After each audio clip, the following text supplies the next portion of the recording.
Hey, I'm Jesse Boyd, the Redford Market Expert. So today I want to talk about direct mail.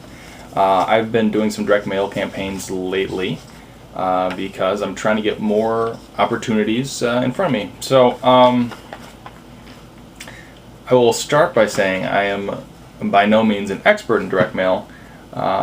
It's more of I'm sharing with you as I learn sort of thing. So the first thing I might do a couple videos on this, but the first thing I want to share with you is on getting your mailing piece opened, and it's the most important thing in my eyes, because if it doesn't get opened, it doesn't matter who you're mailing to, whether it's whether you're trying to get short sale leads, probate leads, or you're doing like a pre-foreclosure mailing, and it really doesn't matter what your copy or your content is if it's not getting open. If it's getting tossed, the first problem you need to solve is getting your mailing piece open. So what I've got here is my mail from my mailbox yesterday.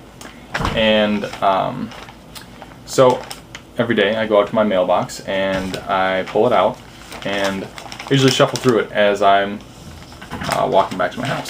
And the first thing I usually do is, I separate this. This is going to get tossed right away. I usually am curious if there's anything good, right? Probably like you. So what I see here is a couple postcards. It's from Chase. That's going to get tossed right away. This is a postcard from a company that I do business with. Not really interested. That's going to get tossed. This credit card offer. That's going to get tossed. So basically, I'm down to 2 pieces of mail that are of interest to me. And they're of interest to me because, one, they are handwritten. The return address and the mailing address to me is handwritten, and there's a stamp. Use first-class stamp put on there by a human being. I want to draw attention especially to this. This is a first-class postage stamp, but it's not your typical Liberty Bell or like American flag. It's like a Purple Heart. Nice touch. That will definitely help you get the mailing piece open using a first-class stamp, especially if you can get something a little out of the ordinary. Avoid Liberty Bell or just the plain American flag. They have all sorts of things: vegetables, Looney Tunes, holiday specific. So here's another one of interest. Again, handwritten. First class postage stamp put on there, and notice with this one it is a different size, so it kind of stands out because it's not your typical number 10 envelope like this. So basically, lessons we can learn from these: if it's handwritten, has a first class postage stamp, especially if it's something a little bit different, that's going to help it get opened. That's something you definitely want to do. No metered mail.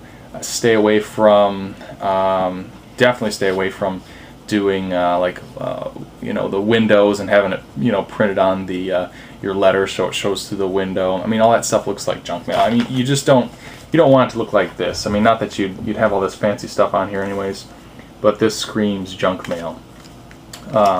See, pre-sorted standard U.S. postage. You don't want any of that. So I guess quick tips to really boost your response: handwrite, use a first-class postage stamp, something out of the ordinary. Get a different size if you can. Something like this, something like this. This is white, number 10. This is kind of boring.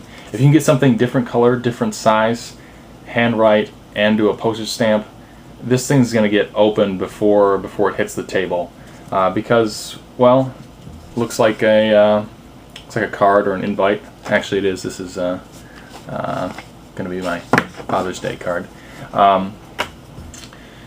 But basically, the best way I heard it was make it look like something your grandmother would send you in the mail. Make it look like it's personal. Make it something that someone wants to open right away. Don't even let it hit a table. I know with my my lawn service, I'll send people mail, and I've heard them, comment on it when I call them back, ask them if they received an invoice or a certain letter I sent them, and people just toss mail on their table, and it'll sit there for weeks before it's even looked at, which to me is amazing, but it happens. So get your piece open, make it look different, make it look unique, make it look personal, and that's all I got for you. I'm Jesse Boyd, the Redford Market Expert, signing out.